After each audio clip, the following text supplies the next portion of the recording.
Welcome or welcome back. This is your curious European friend, and today's subject is Montreal. You guys have requested me to look into Montreal, and from my video that I reacted to, I think last week, Montreal seemed really nice. So I wanted to look into it more myself as well. And Sophie here claims that it might even be North America's best city.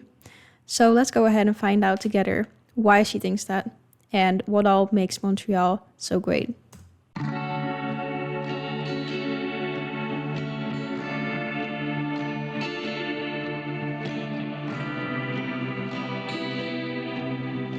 Welcome to Montreal. This vibrant destination is the biggest French-speaking city in North America. It's home to an incredible culinary scene, plenty of history, and is one of my personal favorite cities in the world. In this travel guide, we're going to show you some of Montreal's top attractions, as well as its hidden gems.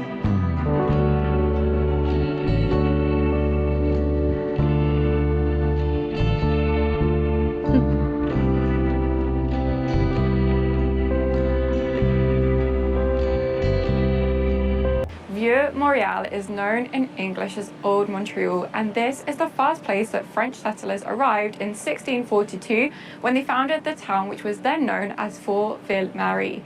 Today, this remains the oldest part of town, and you can find lots of historic buildings dating back to the 19th century, cobbled lanes, boutique shops, and historic churches. Seems so nice. I wonder, is this the part of Montreal that seems like the most European? Because of there's cobblestones and stuff, but because it's the oldest. Yeah, I don't know. So I don't know, not like the entirety of Montreal looks like that, right?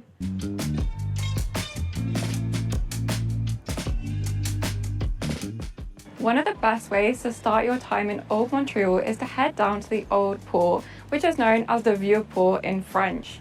In times gone by, this would have been a really strategic location, the location of Montreal, because it lies at the confluence of the Ottawa and the St. Lawrence rivers. This would have proved vital in establishing the fur trade as well as the position of New France in the world.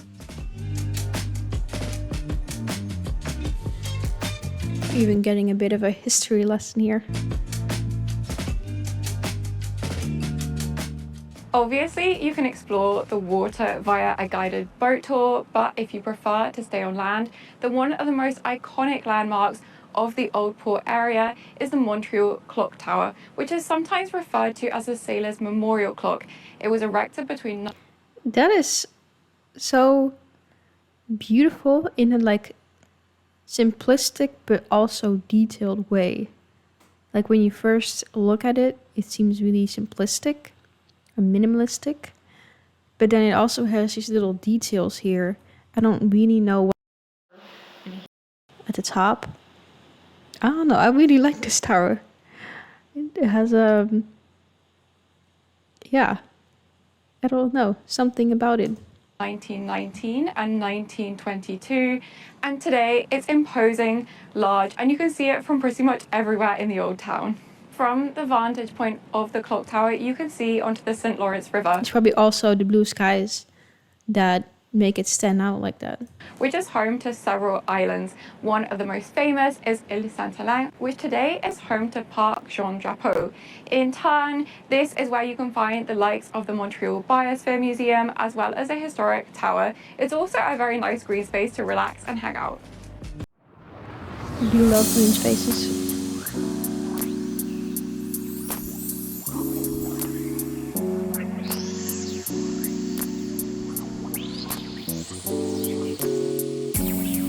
Notre Dame de Bon-Secours is one of the oldest chapels here in Montreal. Its roots date all the way back to the 17th century when it was founded by Margaret Bourgeois.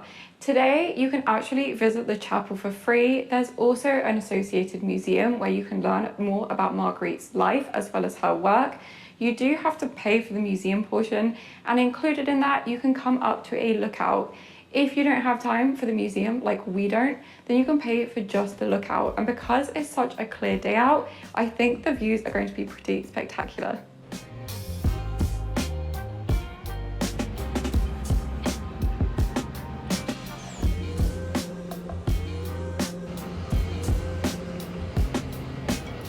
The view from the top is particularly breathtaking. We can see all of the things we saw this morning, as Yeah, that's nice. well as the Marché de Bon Secours, which is right next door. As well as that, you can get up close to the 2 bronze angels which crown the rooftops of this building.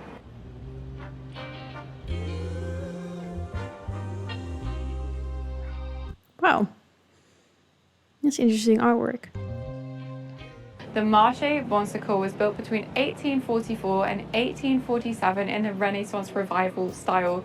For over 100 years, it was actually the main market of Montreal. In 1849, it was even briefly home to the United Parliament of Canada. Today, you can go inside to see a few different boutiques.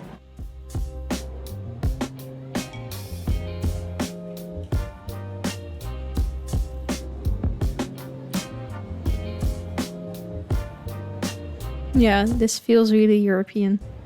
Rue Saint-Paul is the oldest street in Montreal. It was laid out all the way back in 1642, and even today it remains completely pedestrianised. It's known for its cobbled lanes, its restaurants and its boutiques. It's also one of the busiest streets in the city. It's actually divided into east and west, and right in the middle you'll find Place Jacques Cartier. This area is also pedestrianised, and in the summer months you'll find artists painting en plein air.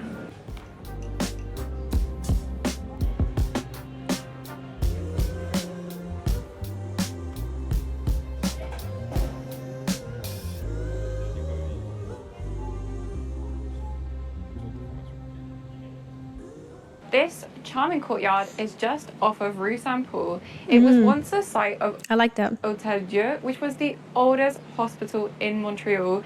Today, you can relax in the park here and enjoy views just across onto our next destination, which is the Notre Dame Basilica.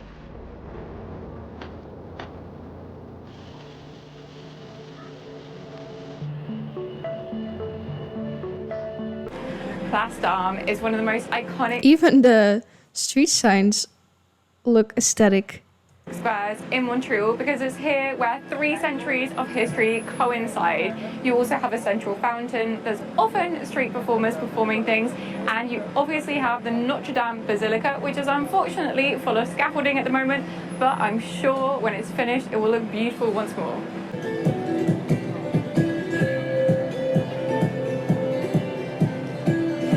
What is that?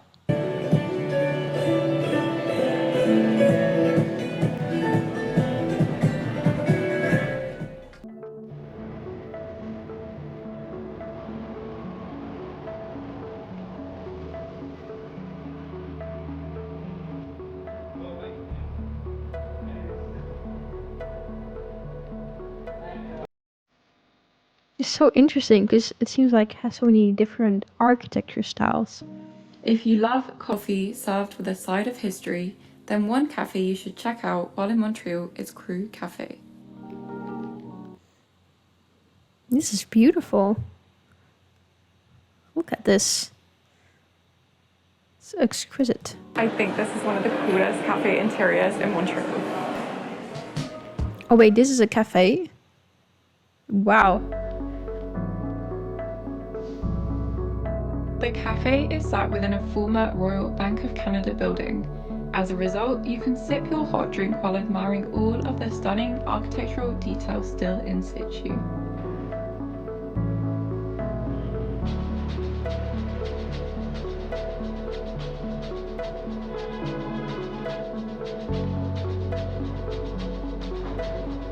Now, a lot of people don't know this exists, but if you head inside this door, you'll find a bit of a hidden gem. This is the World Trade Center of Montreal, and inside you'll find a piece of the Berlin Wall.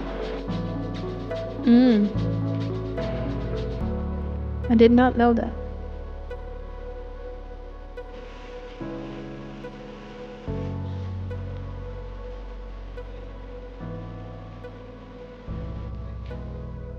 When you come out of the World Trade Center, you'll come into Square Victoria.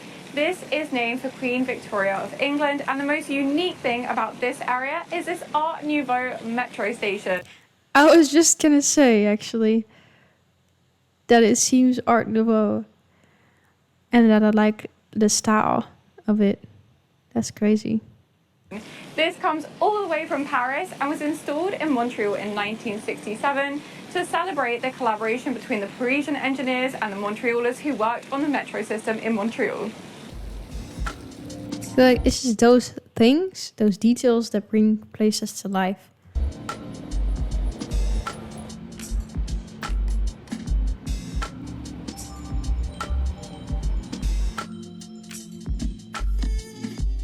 Mary, Queen of the World, is one of the most impressive churches in Montreal. It's also the third largest and is over 100 metres long. Constructed between 1875 and 1894, head inside and you can find elements of Baroque and Renaissance architecture. Yeah, this is insane. Just think of all the work that went into this.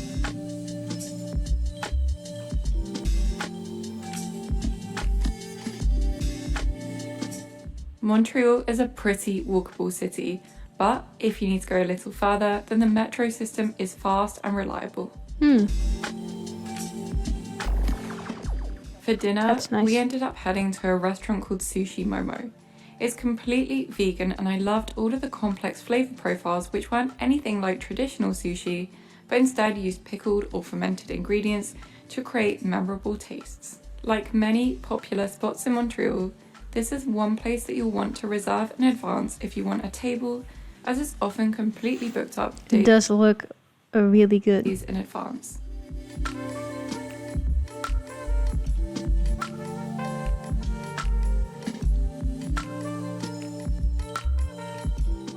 This morning, we're going to be exploring the Mile and Oh, so they do have bike lanes. Pretty big ones too. District. Now, there are a few theories as to how this area got its name, but some of the most popular are that it's inspired by the Mile End in London, and the other is that it's because when this area was built, it was a mile from the city centre. Today, you can find all kinds of independent shops, boutique stores, cafes, and the area is also very famous for its bagel stores.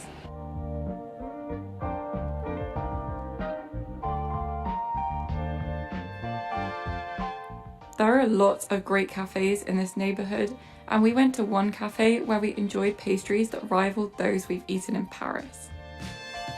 One of the unmistakable architectural features of Montreal are its outdoor wrought iron staircases and abundance of balconies. In the late 19th and early 20th centuries, as the city rapidly grew, housing was built close together and often narrow. Exterior staircases and balconies became a clever solution. So we're here with my cousin Marjorie, who actually lives in Montreal. She's been giving us all of the best spots, including the bagels. What can you tell us about Montreal bagels? Well, as a bagel lover myself, I'm impartial to liking the Montreal style bagels better, which are a lot thinner than the New York style bagel, and the hole is a lot bigger. They're actually Oh yeah. I was gonna say what's the difference, but the hole is a lot bigger. boiled in honey, which gives them a sweeter taste, rather than malt barley like the New York style bagels. Oh, now we need to try them. That sounds good. When we actually went into San Vieta this morning, the woman told us that the sesame ones had come straight out the oven. I'm very impartial to the everything bagel, but these ones were still warm when we collected them. It's also worth noting that San Vieta is cash only, so do bring along a bit of cash. Now let's try it. Cheers. I love the taste. It's a bit sweeter than a New York bagel, and it's like, I feel like it's more chewy. Yeah, and actually that's because it's cooked in a wood oven versus a conventional oven like the New York City bagels. Oh, so it really is a completely different flavor profile, but very tasty. Yeah.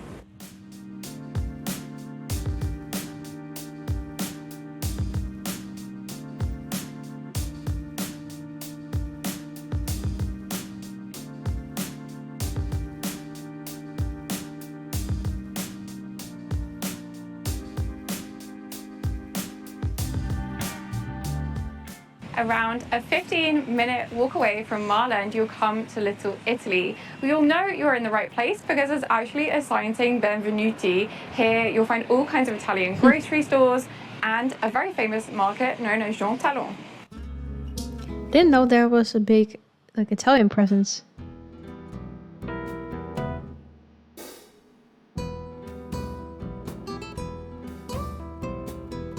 That was mostly French. That's cool.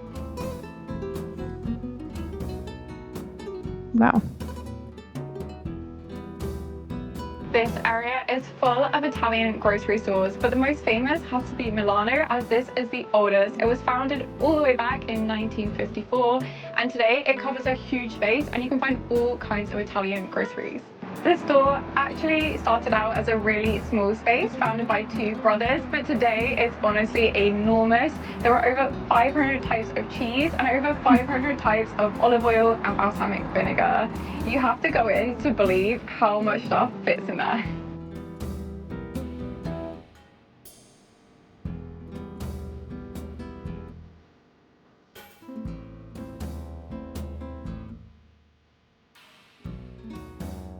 In 1933, the Marché Jean Talon was opened as Marché du Nord. By the 1950s, it had extended to being open every day of the week because originally it was only open on Fridays and Saturdays. Today, if you visit, you can find a wide array of local producers, because something that's very nice about visiting Montreal is that people really like to eat locally. And so you can find lots of fruits and vegetables that are grown here in Quebec. That's really nice.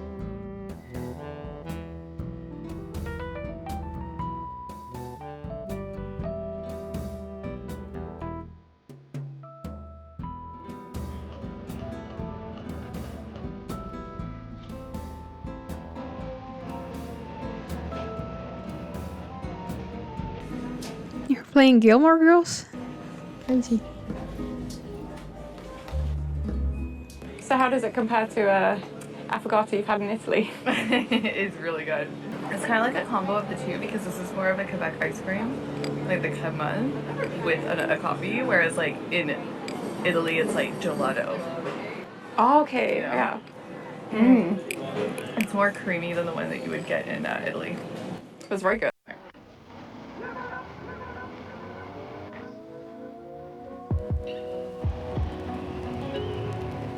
We then hop back on the metro to Plateau Montreal to explore the shops for a bit.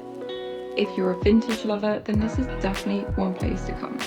There are numerous homeware stores as well as second-hand and repurposed vintage clothing shops where you can find all kinds of different styles. Looks like there's so many different areas that you can explore. Seems really nice. They all have their own vibe. Saint-Viateur aren't the only popular bagels in Montreal, and one of their biggest competitors can be found in the form of Fairmount, which has been serving up delicious bagels since 1919. If you're hungry while walking around the neighbourhood, then another popular spot is Drogeria Fine, where you can pick up delicious gnocchi.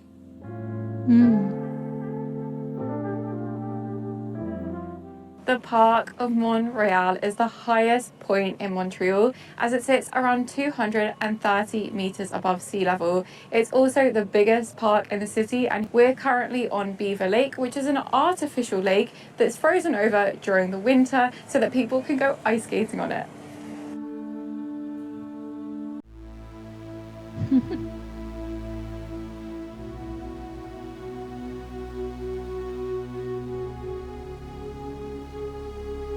Love that there's so many green spaces. One of the greatest highlights of the park is heading to the west, where you'll find St. Joseph's Oratory. This was founded at the beginning of the 20th century and is actually the largest church in Canada. It's also got one of the biggest church domes in the world. The Oratoire St. Joseph complex is absolutely enormous. You start on a lower level where you can see the crypt church and a kind of grotto.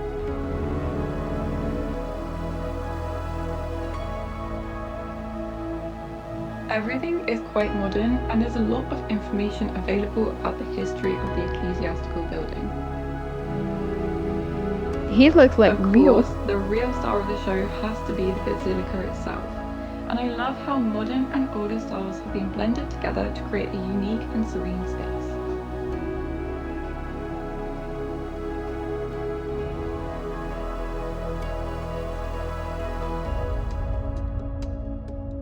Thank you for watching, and don't forget to like and subscribe for more travel content.